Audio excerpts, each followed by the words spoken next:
어둠이 거리를 덮은 새벽 구급차의 잔광과 비상등만이 젖은 아스팔트 위에서 깜빡였다. 병원 뒤편 서비스 도로. 우소정은 운전석에서 몸을 기댄 채 한 번 깊게 숨을 들이켰다. 조수석엔 총상을 입은 김시연이 창백한 얼굴로 쓰러져 있었다. 피는 멎지 않았고 폐 깊숙한 곳에서 끓는 소리가 올라왔다. 조금만 참아. 그녀는 응급용 거즈를 더 눌렀다. 시연이 희미한 눈동자로 그녀를 바라봤다. 넌 왜 날 살려? 소정은 대답하지 않았다. 대신 문을 열었다. 밤 공기가 칼처럼 폐 속으로 파고들었다. 그녀는 그의 팔을 자신의 어깨에 걸쳐 들쳐 업고 골목 어귀까지 비틀거리며 걸었다. 사람 없는 새벽, CCTV 사각지대. 그녀는 마지막으로 그의 맥박을 확인했다. 느리고 약했다. 손가락을 떼는 순간 시연이 미세하게 입술을 움직였다. 구광철, 내가 몰라. 소정은 그 말의 뒷부분이 무엇인지 알아차리기도 전에 뒤를 돌아섰다. 먼 곳에서 사이렌이 역광처럼 커졌다. 그때 반대편에서 다가오는 누군가의 그림자. 소정은 본능처럼 몸을 낮추고 골목에서 빠져나왔다. 그녀의 발자국이 사라지자 그림자는 시연의 옆에 서서 한 차례 주위를 살폈다. 담뱃불이 번쩍 이어서 낮고 건조한 목소리. 이제부터 넌 상품이야. 도심을 벗어나며 소정의 핸들은 계속 떨렸다. 라디오는 꺼져 있었고 그녀의 머릿속만 시끄러웠다. 반지훈의 말이 돌아왔다. 당신이 지금 하고 있는 거 살인이야. 그녀는 눈을 감았다 뜨며 한 글자씩 마음속으로 되뇌었다. 살인과 구원 사이, 의학과 인간 사이. 그녀의 휴대폰이 떨렸다. 비상회의 광역수사대 우소정 관련. 화면에 뜬 발신인은 알 수 없는 번호. 통화 버튼을 누르자 익숙한 목소리가 들려왔다. 우린 이미 당신을 범죄자로 단정짓고 조사하고 있어요. 반지훈이었다. 그런데 그의 어조엔 차갑게 굳은 공적 문장이 달라붙어 있었다. 지금부터 당신의 모든 연락망, 동선, 환자 기록 다 열 겁니다. 자수하세요. 소정은 잠시 침묵했다. 말끝이 말라붙었다. 형사님. 네. 그 문장, 지금 당신의 진심이에요? 아니면 누군가의 심부름이에요? 잠깐 정적. 그리고 짧은 한숨. 이 라인에선 더 말 못합니다. 통화가 끊겼다. 단절의 소리가 귓속에서 오래 울렸다. 그 시각, 불법 시술실. 최대현은 환자용 침대에 발을 걸치고 앉아 손에 쥔 낡은 주소록을 바라보고 있었다. 각종 약물 코드와 가명, 그 옆에 시연이라는 이름이 얇은 펜으로 덧칠되어 있었다. 문이 열리고 양신부가 숨을 고르며 들어왔다. 소정 씨에게서 연락이 끊겼네. 대현은 짧게 웃었다. 그 아이 스타일 몰라요? 모든 걸 자기 손으로 끝내려 하지. 신부는 고개를 저었다. 혼자선 못 버틸 일도 있어. 대현은 자리에서 일어나 가운을 걸쳤다. 그래서 내가 갑니다. 어디로? 광철. 신부의 눈빛이 미세하게 흔들렸다. 그 길 끝엔 죄뿐일 텐데. 대현은 신부 앞에서 잠시 멈춰섰다. 바짝 마른 입술 사이로 그는 천천히 문장을 꺼냈다. 시간이 지나면 인간의 권리가 될 수도 있습니다. 신부가 눈을 가늘게 떴다. 안락사 말이요? 우리가 지금 다루는 게 바로 그거잖아요. 불법, 윤리, 종교 다 알아요. 하지만 환자는 고통을 기준으로 살아요. 오늘 밤 누군가의 고통을 끝낼 수 있다면 그 논쟁은 내일로 미루고 싶어요.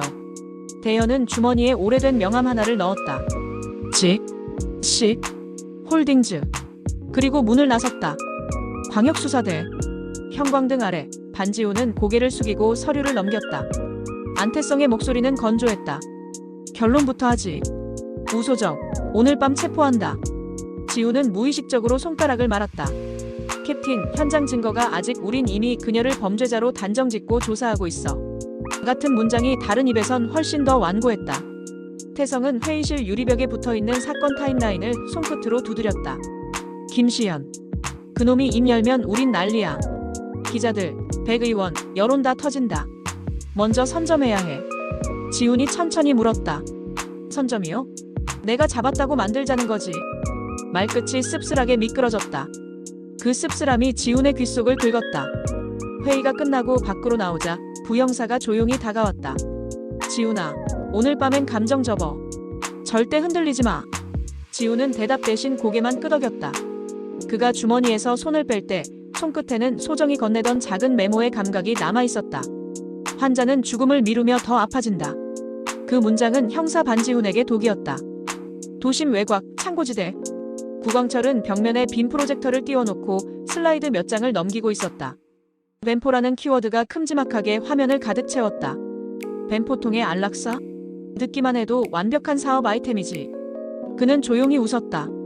벤포 벤치마킹 포맷. 합법처럼 보이게 표준화하면 해외 고객도 줄 선다. 부하가 손을 들었다. 선 넘는 겁니다. 광철은 고개를 저었다. 선이 어딘데? 선은 무능한 자들이 모서리처럼 쌓아둔 핑계야. 우리는 직선으로 달린다. 절차, 서약, 동의서, 사전상담 껍데기를 제대로 만들면 구원처럼 보이게 할 수 있어. 다른 부하가 묻는다. 김시연은요? 광철은 담배를 비벼 끄며 대답했다. 시연은 여기서 퇴장. 다만 그 전에 우리 플랫폼에 필요한 이야기 하나만 해주면 좋겠지. 경찰과의 연결, 약물 출처, 특히 그 경찰 보관 창고 얘기. 방안이 멎었다. 그 순간 맞은편 유리문이 열리며 최대현이 들어섰다. 나랑 얘기 좀 하지. 광철은 의자에 기대어 미소를 넓혔다. 드디어 왔네, 선생. 시연 살려줘. 대현의 첫마디였다. 광철은 손가락으로 책상을 천천히 두드렸다. 조건. 소정권은 건드리지 마. 광철은 코웃음을 쳤다. 그건 내가 정할 수 있는 게임이 아니야. 대현이 앞으로 한 걸음. 그 여자, 오늘은 숨쉬게 해. 그 대가로? 벤포 운영, 내가 설계한다. 방안이 잠깐 조용해졌다. 광철의 눈빛이 날카롭게 빛났다. 내가? 윤리 타령하던 내가. 대현은 짧게 웃었다. 윤리. 환자가 비명을 멈추면 그게 첫 번째 윤리야. 광철이 손뼉을 한번 쳤다. 좋아. 오늘 밤은 협력. 그의 눈동자에 차가운 계산이 미세하게 떠올랐다. 대신 기억해. 바람이 바뀌면 내 목부터 묶인다. 한편 양신부의 사무실. 조용한 공간에 바람 소리만 흘렀다. 우소정이 그림자처럼 들어섰다. 신부는 말없이 작은 수건을 건넸다. 소정의 손등엔 아직도 말라붙은 피가 얼룩처럼 남아있었다. 숨 좀 돌리게. 숨을 고르면 누가 죽어요? 신부가 묻는다. 시연인가? 네. 그리고 아마 나도. 그녀는 두 손으로 얼굴을 감싸쥐었다. 신부님, 이렇게 경찰에게 쫓기는 상황에서 그 짓을 또 하겠다고요? 문장이 입 밖으로 나오자 방이 잠깐 흔들리는 듯했다. 신부는 눈을 감았다. 그 말을 스스로에게 던지는 그녀의 음성이 너무 선명했기 때문이다. 그 짓이라 불러도 돼요. 그런데 누군가에겐 그것만이 마지막 치료예요. 신부의 목소리가 낮게 깔렸다. 소정씨, 사람은 때로 선택이 아니라 심판을 받지. 제가 받겠습니다. 대신 그 전에 해야 할 일이 있어요. 그녀의 시선이 서랍으로 향했다. 신부는 망설임 끝에 작은 성호를 그렸다. 가지게. 소정은 USB 하나를 쥐었다. 이건 당신이 맡아줘요. 오늘 밤 이걸 들고 있는 건 저를 죽일 일이라서. 새벽과 밤의 경계, 비가 흩날리기 시작했다. 반지우는 도심의 감시망을 보며 차를 몰았다. 전광판을 스쳐갈 때마다 그 안에서 숫자들이 길게 흘렀다. 위치, 시간, 차량. 그의 휴대폰이 진동했다. 발신자 없음. 화면엔 짧은 문장 하나가 떴다. 그녀, 북창로. 지우는 브레이크를 밟았다. 그리고 방향을 꺾었다. 머릿속에서 한 문장이 다시 살아났다. 우린 이미 당신을 범죄자로 단정짓고 조사하고 있어요. 그는 핸들을 더 세게 움켜쥐었다. 단정이란 단어는 언제나 위험했다. 진실을 막아버리니까. 북창로 끝, 오래된 모텔가. 우비를 쓴 그림자가 간판 아래 서 있었다. 우소정. 그녀는 로비를 스치듯 지나가며 카운터에 현금을 올려놓았다. 이름은 묻지 마세요. 그녀가 3층으로 사라진 뒤 1층 출입문이 다시 열렸다. 반지훈이 우산을 접고 들어왔다. 그의 시야가 천천히 좁혀졌다. 계단참에 남은 젖은 발자국. 가쁜 호흡. 그는 무전기를 집어들었다가 그대로 내려놓았다. 오늘 밤 기록은 때로 무기가 아니라 올가미가 되니까. 그는 발자국을 따라 올라갔다. 3층 복도 끝방. 우소정은 구급 가방을 열고 새거즈와 세트 주사기, 멸균 생리식염수를 꺼냈다. 침대 위엔 아무도 없다. 그러나 그녀는 치료 준비를 했다. 누군가가 문을 두드리기 전에, 문 밖의 발자국 소리가 잠시 멈추기 전에 그녀는 마지막으로 마음을 정리했다. 다시 시작할 수 있을까? 그 순간 휴대폰이 떨렸다. 보내지 않은 번호로 영상 하나가 도착했다. 흔들리는 카메라, 젖은 골목, 그리고 체열대가 팔에 꽂힌 채로 누워있는 김시연의 얼굴. 화면 아래 흰 텍스트가 흘렀다. 택하라 살려쓰던가 죽여 막던가. 소정의 손끝에서 주사기가 흔들렸다. 문손잡이가 천천히 돌았다. 문이 열리며 반지훈이 들어섰다. 두 사람의 시선이 어둠 속에서 정확히 부딪혔다. 지훈은 젖은 머리칼을 쓸어 넘기며 낮게 말했다. 이렇게 경찰에게 쫓기는 상황에서 그 짓을 또 하겠다고요? 소정의 숨이 멎었다가 다시 이어졌다. 그녀는 주사기를 천천히 내려놓았다. 그 짓이 아니에요. 누군가에겐 마지막입니다. 지훈의 표정이 잠시 무너졌다. 우린 이미 그는 반복하려다 멈췄다. 같은 문장을 두 번 말하는 건 오늘 밤에 한해 그에게도 불가능했다. 당신, 오늘은 나랑 가요. 아니면 그는 창밖을 가리켰다. 골목 끝, 검은 SUV의 라이트가 꺼졌다 켜졌다. 저놈들이 먼저 올 거예요. 비가 세차게 굵어졌다.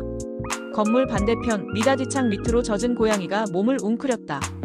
그 뒤쪽에 후드를 쓴 남자가 벽을 타고 올라와 3층 난간에 발을 올렸다. 창문 너머 두 사람의 실루엣. 남자는 주머니에서 작은 장치를 꺼냈다.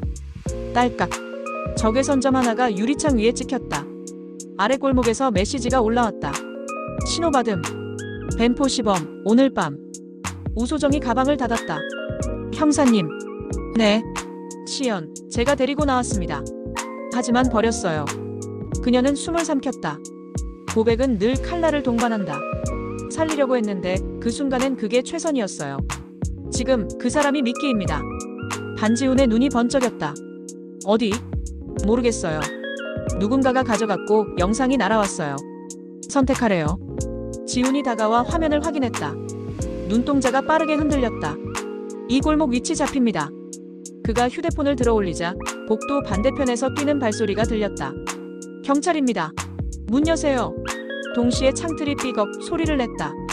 바깥의 붉은 점이 더 크게 떨렸다. 우소정은 반지훈을 바라봤다. 오늘 밤 형사님이 절 막으면 누군가 죽어요. 지훈은 가느다란 숨을 뱉었다. 오늘 밤 내가 당신을 놓치면 내가 무너져요. 잠깐 서로가 서로의 심판이 되어 마주섰다. 그리고 동시에 고개를 끄덕였다. 소정은 구급 가방을 메고 지훈은 문으로 다가갔다.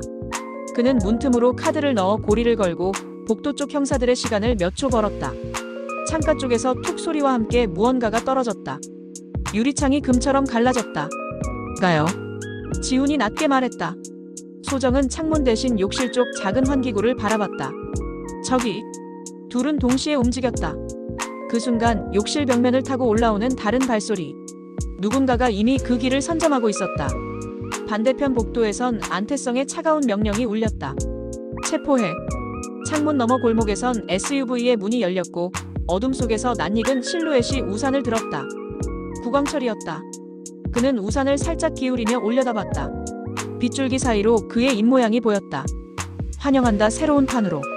빗줄기가 사정없이 쏟아지는 밤, 그녀는 젖은 머리칼을 뒤로 넘기며 골목을 달렸다. 숨이 턱끝까지 차오르지만 뒤에서 따라오는 발걸음 소리는 점점 가까워진다. 어두운 벽 사이로 스치는 그림자들이 모두 적처럼 느껴졌다. 좁은 비상계단을 뛰어내려 숨이 멎을 듯한 긴박함 속에 방향을 틀었다. 습한 공기 속에서 한 남자가 숨을 고르며 말했다. 옆문이 CCTV 사각지대라고 그쪽으로 가야 한다고. 하지만 그 길 끝에는 이미 다른 세력이 기다리고 있을지도 모른다. 선택을 망설이는 순간 빗방울 사이로 어둠이 한층 깊어졌다.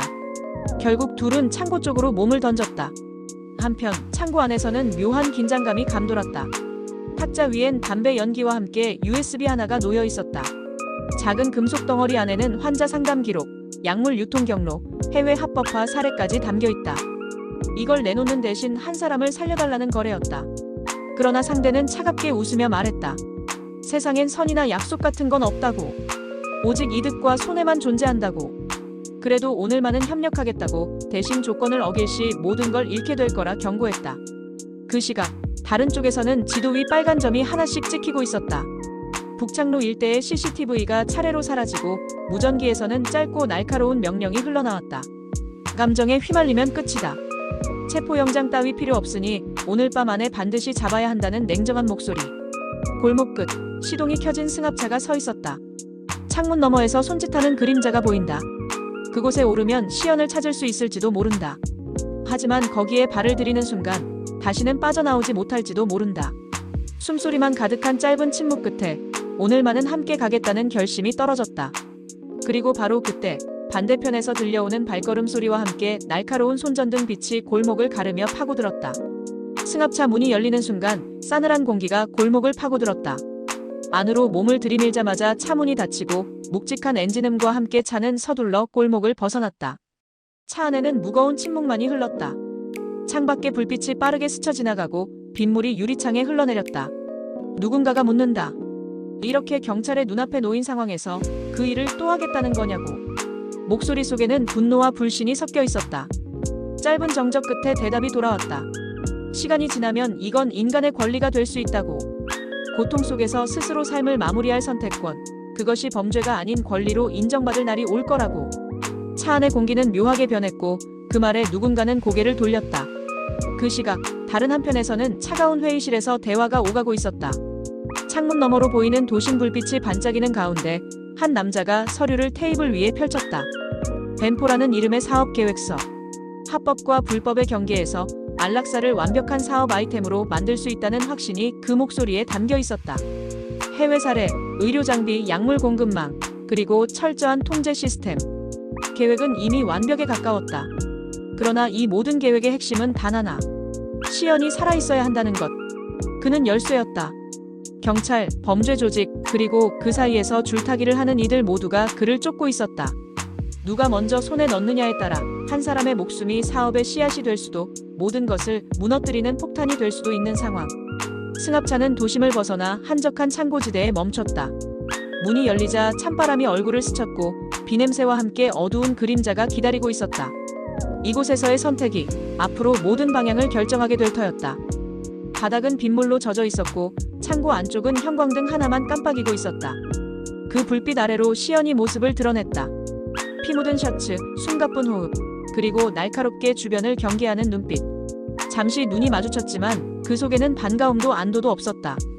오히려 더 깊은 불신과 두려움이 담겨 있었다. 그를 부축해 창고 한쪽으로 옮기는 동안 밖에서는 차가운 공기 속에 또 다른 발걸음 소리가 다가왔다. 금속 문틈으로 스며드는 손전등빛, 조심스레 다가오는 발자국. 경찰이었다. 그러나 단순한 체포가 아니었다. 이미 시연이 입을 열면 조직과 경찰 내부의 모든 비밀이 세상 밖으로 드러날 것이었다. 그래서 경찰과 조직 모두 그를 살려두고 싶지 않았다. 긴박한 순간 반대편 문이 열리며 또 다른 인물이 들어섰다. 무심한 표정으로 상황을 훑은 그는 단 한마디를 던졌다. 이제 시간이 없어. 선택해. 여기서 끝내든가 아니면 이 판을 더 키우든가. 목소리는 낮았지만 그 안에 담긴 무게는 모두를 잠시 멈춰 세웠다. 잠깐의 침묵 끝에 그녀는 시연의 팔을 잡아당기며 뒷문으로 향했다. 빗속으로 뛰쳐나간 그 순간 총성이 울렸고 금속성의 파편이 허공을 가르며 떨어졌다. 누구를 향한 발포였는지 맞았는지는 알 수 없었다. 다만 그 순간 모든 판이 돌이킬 수 없이 엇나가고 있다는 것만은 확실했다. 인간의 권리라는 이름 아래 벌어지는 끝없는 쟁탈전. 그 속에서 진실은 점점 더 깊은 어둠 속으로 숨어듭니다. 다음 회, 이 쫓고 쫓기는 사슬의 끝에서 누가 살아남을 수 있을까요?